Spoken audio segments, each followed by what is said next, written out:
This is the Straight Up Fight Network, and today we'll be talking about a movie related to fighting, very, very closely related to fighting. In fact, fighting was really what happened in the entire movie from beginning to end, and we're talking about Roadhouse. I'm not talking about the original, which I've never watched. I'm talking about the Roadhouse 2024, which came out on Amazon Prime and features Connor McGregor and Jake Gyllenhaal as the starring actors in the movie. So just to get right into it, you have the main character played by Jake Gyllenhaal, who goes by Dalton in the movie. He is a fighter with a past, and he shows up to underground fight clubs in order to step up, take a fight, and then he has this little trap where as soon as anyone recognizes him, the opposing fighter, his opponent, quits, and he collects his money and leaves. Why? Because he's a fighter with a past. You kind of don't know what his past is for a pretty long time. It really takes quite a minute for the movie to explain to you what exactly this Dalton's past is, but it's clear that he's a very talented fighter.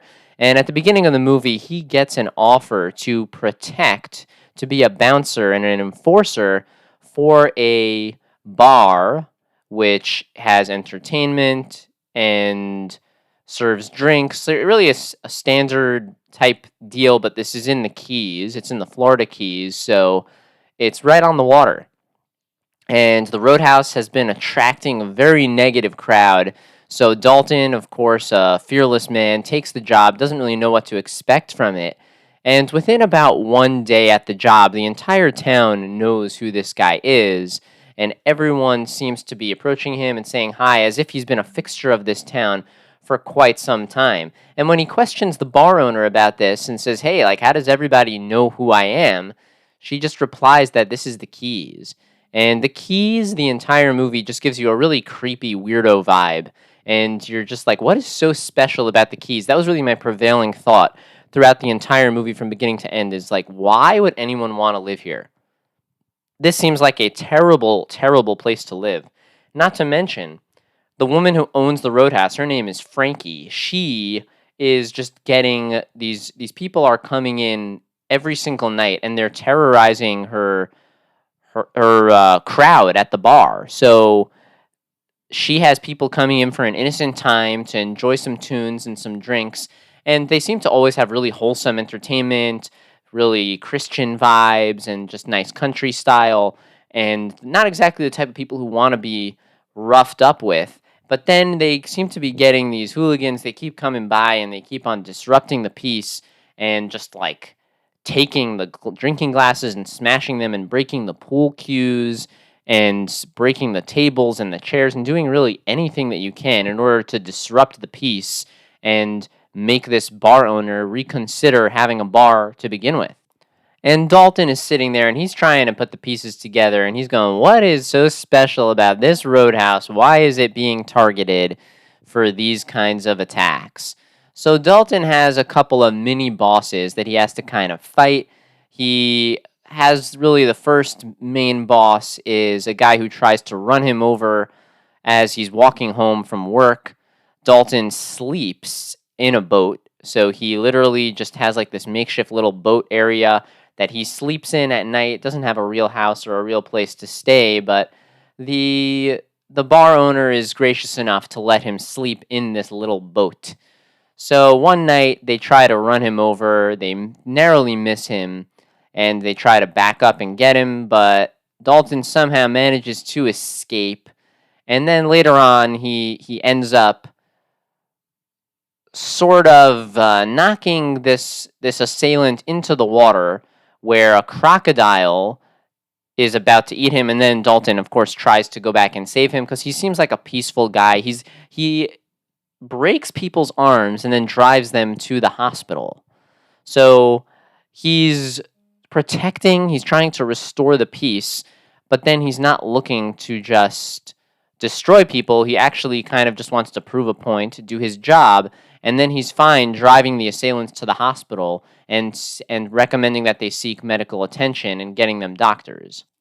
And it's at this point where Dalton meets his somewhat love interest in the movie, who is the doctor, and then one of the main nurses at the hospital, who is upset with him for bringing in all of these hurt people while they actually have real people who need medical attention. But they seem to strike something up, and she provides medical attention and medical care to Dalton, who gets constantly injured throughout the movie. Dalton, as we said, played by Jake Gyllenhaal. He's just too cool for school, doesn't seem to ever want medical attention, but he gets really wounded many times in this movie. He has 9 lives and then some. So what ends up happening is this guy Dalton, it realizes, hey, we, meaning the Roadhouse, we're the target of someone who's trying to get us out of here. And they're thinking, if we cause enough trouble, we get Frankie and the Roadhouse out of here, and then we will own all the property in the town. And it's this guy named Brandt. Brandt has a father in prison, and he's supposed to be taking over this town and getting rid of anyone who wasn't part of building the keys. And like I said, what is so special about the keys? I have no idea. This seems like a real terrible place to live. And what really would have been smarter for Frankie and the Roadhouse would have been to sell the Roadhouse to this guy, Brandt, and just get the heck out of Dodge and go buy another Roadhouse, go buy another bar in an actually normal place to live. That would have been a much smarter idea than what they did.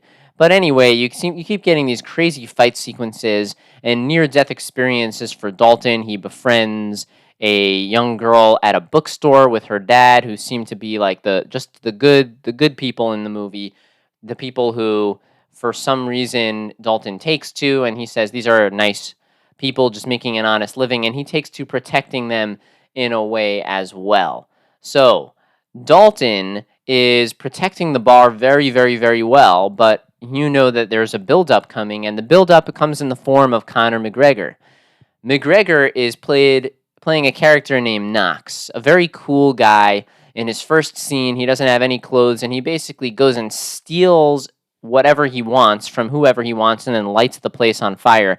So he's sort of at an outside bazaar where there's sort of like a flea market sale sort of thing going on, and he sees a guy in a coat that he likes, and he just says, hey, I like your coat, takes it, and then burns the place down in his wake and gets out of there. So Knox was a criminal who was befriended by this father of Brandt, who's still in prison. So he's Conor McGregor in the movie is an ex-criminal, or still seems to be a criminal, and they bring him in extreme situations where they're not getting the results that they want. And what happens is, as every assailant tries to go and disrupt the Roadhouse, and they keep getting their hands and legs and everything broken by Jake Gyllenhaal, Dalton, eventually they say, hey, it's Knox time, and they bring in Conor McGregor. And McGregor and Jake Gyllenhaal get into an absolutely epic fight. A real epic fight where it seems like the two guys have finally met their match in terms of people who are just absolutely insane. But coming along with everybody knowing about Dalton and who Dalton is they discovered Dalton's past. And it seems like Dalton was a ex-UFC fighter. So Jake Gyllenhaal, an ex-UFC fighter who was the champion, and he was fighting in a championship bout against a guy who was historically a friend of his. And what happened is, it seems like Jake Gyllenhaal had the fight won. It was really done, and he unnecessarily went above and beyond and really beat the crap out of this friend of his, to the point where they don't tell you directly, but it seems like Jake Gyllenhaal may have killed his friend. Now, we know in real UFC, there actually has never been a death in the octagon. They've always managed to get medical attention, and they've never really, I don't know who the closest to a death has been, but there has never been a death in the UFC. That would certainly be a very dark day if that ever happened. But in this version, it seems like either he did kill someone, he did kill his buddy in this fight, where he just went a step too far in rage.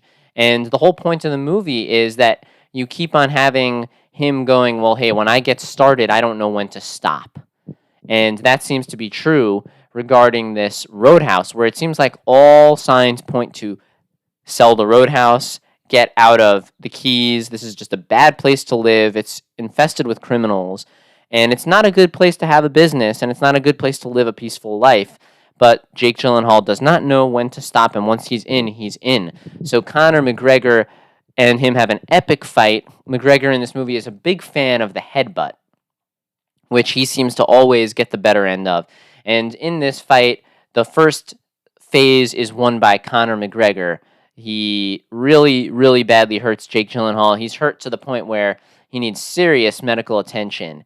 And then after that, Jake Gyllenhaal decides, hey, we've got to go to plan B here. And what Jake Gyllenhaal does is he steals a large sum of money. He steals a really, really large amount of money from Brandt and this evil group trying to take over the Florida Keys. And through stealing that money, now Dalton, Jake Gyllenhaal, has something that Brandt and co. want. They want their money back. So Dalton agrees on a meetup with Brandt, and they have a big showdown where Dalton has the money supposedly on a boat, and Brandt takes Jake Gyllenhaal's love interest hostage, but Jake Gyllenhaal's love interest's father is the head of the police force, and so you have kind of a weird family dynamic here where Jake Gyllenhaal's girl is taken, but they took the girl her father's the head of the police force, so it's like, what can you really do? Can you really kidnap her for good? And Jake Gyllenhaal ends up exploding a boat with all the money on it. He ends up getting chased by this guy Knox, who comes out of nowhere, and they have sort of an at-sea battle. Knox kind of gets thrown overboard, and Jake Gyllenhaal ends up at shore, where he ends up having to kill Brandt, and then Jake Gyllenhaal ends up getting into the final fight, the absolute final war with the final boss in Knox, where he gets stabbed by Knox. And this is one of several times in the movie where Jake Gyllenhaal gets brutally, viciously stabbed in like the lower abdomen in a way which certainly looked like it could have killed him. But Jake Gyllenhaal, in true fighting movie fashion, pulls out the knife from his own stomach and smashes it into Connor McGregor, and then takes another sharp sort of spear and stabs it into the other side of McGregor's chest, and then yanks out those two spears and reinserts them into other parts of Connor McGregor's body for a real grueling and epic death of Connor McGregor. Jake Gyllenhaal then gets the heck out of there and deposits all of the stolen money. He gives it to the nice family who owns the bookstore, and he says, hey, I'm not the hero. But as he leaves and they discover that they just received all this money, it's true. It becomes apparent that Jake Gyllenhaal is the hero, and he has protected the Roadhouse. He's protected the Florida Keys, and he has killed the criminals, and now he rewards the nice family who own a bookstore, and Jake Gyllenhaal leaves, and that's pretty much the movie. Now, the prevailing thought, like I said, from the entire time of watching the movie is, why go through all the bother? What is so special about the Keys? It seems like a really terrible place to live. It's dark, it's dreary, it's creepy. Everyone knows what's going on with everyone. The Roadhouse keeps getting vandalized. There's a lot of people there who are really disrupting the peace, and it's just I couldn't think of a worse place to live than the Keys. And yet, this woman, Frankie, refuses to leave. And she finds one goon crazy enough in the form of Jake Gyllenhaal to actually try and protect this place. But she went through many bouncers before him, and they all came and they all went and they all failed, until you had basically Jake Gyllenhaal had to take out a whole army of goons, including Connor McGregor, including this guy Brandt. And who knows, one day, Brandt's father may return from prison, and he may want to retake over the Roadhouse, and it may be battle part 2, who knows. But really, it just doesn't seem like the Roadhouse was worth the trouble, although they did get it in the end. It was not for a lack of pain and suffering. So I would say it would have been a lot smarter to just leave. This was not really a battle worth taking for Jake Gyllenhaal. It wasn't a battle worth taking for the owner of the Roadhouse. She really could have sold the Roadhouse to the people who wanted it and then left and said, "Hey, you guys can have your crazy society out here on the Keys. You guys can live in this weird place where crime is just rampant and the head of the police force is totally corrupt, and you can have it, and I'm just going to go live in a good place where we have a normal police force where when someone does a crime, they get held accountable for it, and it's safe, and I can run a business, and I can bring in talent and have them perform at my bar and not have to worry about them getting attacked and not have them performing behind literally a fence, a proper cage fence where that's the only place you could have people perform because you're worried about them getting attacked." So that's my prevailing thought in the movie. It just seemed like it would have been better had they just not done this from the start and just left and moved to a better, more desirable location. Now, if I had to rank the fight scenes, I thought the fight scenes were really absolutely incredible. The one drawback of the fight scenes, which I would say is the classic standard problem when you're talking about fight scenes in movies like Rocky and in movies like Roadhouse and in all these movies, is the amount of concussive blows that all of these guys take in these movies are so just unrealistic to the point where nobody could take that many concussions. And Dalton certainly, and Connor McGregor as Knox as well, both of them certainly took so many blows, just absolutely ridiculous. And I would love to see a movie that just does it realistically, where maybe someone gets clipped, takes a big shot, gets a little disoriented, but if someone takes a blow like they took in that movie, which Dalton took maybe 100 of, not to mention all the times he got stabbed, you really would not have a living, breathing human. So I would be very intrigued to see a scene where it's close fights, it's frightening fights, it's fights where the hand whizzes right past the guy's eyes and it goes to slow motion and maybe it doesn't land clean, or they take big body shots and they have to end up getting away and living to fight another day. And then you have real good fight scenes, but it's not that kind of rock'em sock'em robot Rocky type thing where Rocky goes down 30 times from fight ending blows and then still just somehow gets up because it's a movie. And actually seeing a movie that does it right, where the fight scenes are intense and they look real, but where it's kind of like a real fight. Like take a view of real UFC fights where there are massive blows landed by each side, and then use your creativity and try to come up with ways where they try to get breaks in the action as if like the round ended and now you had time to recover. Be creative in how you get these actors to recover, and have real fight scenes where they're not just taking 100 concussive blows and still somehow standing and fighting and not having any ill effects or seemingly any effects to the brain, where these guys should be totally out cold, and not be able to fight for months and perhaps years. In terms of the acting, Conor McGregor was absolutely tremendous. This was really a tailor-made first role for him, where he's just playing a goon, a hooligan.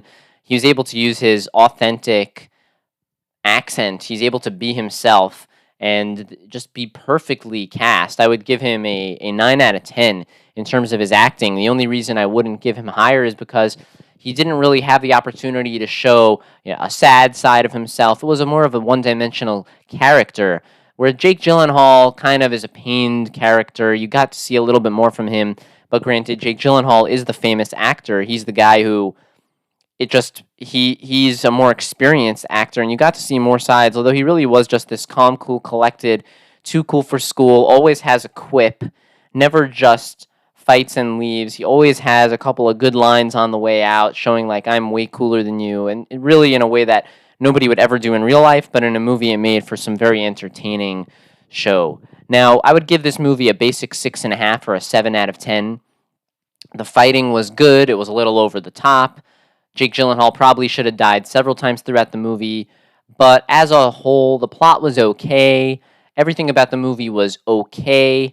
Why was this something worth fighting for? That's a question that I don't really have answered. They could have done a better job on the backstory, explaining exactly what happened, where everybody knew this great fighter was from to begin with. We could have done a little bit more in the backstories, but all in all, it was a good movie. It was fine. It was average, and I would give it a 6.5 out of 10. It was good fighting. It was a good appearance from Connor McGregor and a good appearance from Jake Gyllenhaal. And yeah, I would love to see Connor in more movies, but hopefully after he gets some more fights under his belt. This is the Straight Up Fight Network.